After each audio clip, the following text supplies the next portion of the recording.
DJ माँ Mithila music की शानदार प्रस्तुति दुनिया टोल।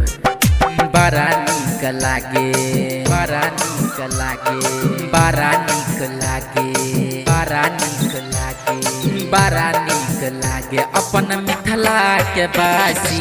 बड़ा नीक लागे अपन मिथिला के बासी। बड़ा नीक लागे नहीं से कोनो भेद भाव हो नहीं से कोनो भेद भाव छै सब जाति। बड़ा नीक लागे, बड़ा नीक लागे, हाँ बड़ा नीक लागे अपन मिथिला के बासी।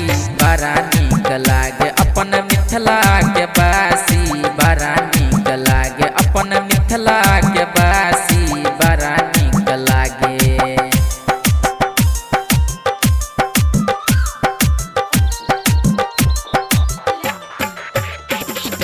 डीजे दिलीप शर्मा, डीजे दिलीप शर्मा,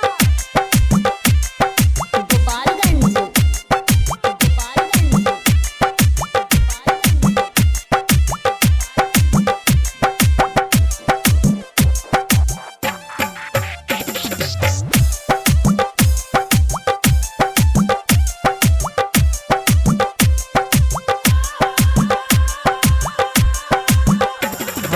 विद्यापति के तना में महान रे स्वागत होइ छै पान मखान से।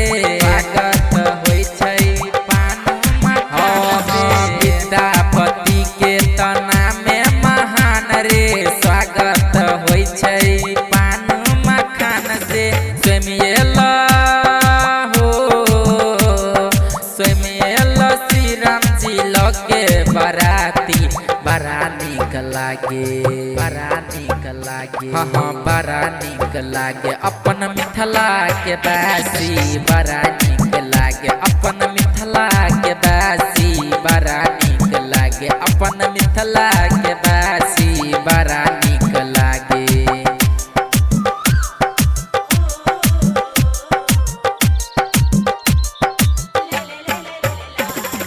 डीजे दिलीप शर्मा,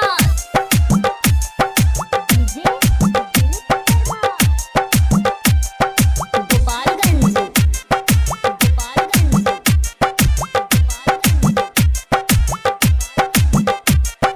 कोई लगबे ढाका तो कोई लगबे टोपी। कोई लगबे कोट तो कोई लगबे धोती।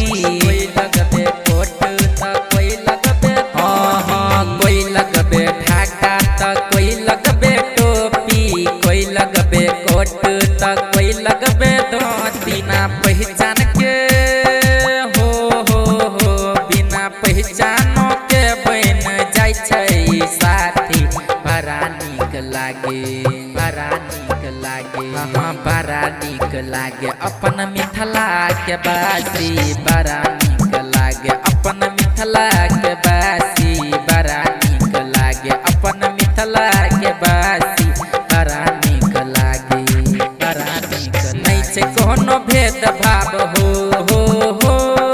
नहीं से कोनो भेद भाव छै सब जाति।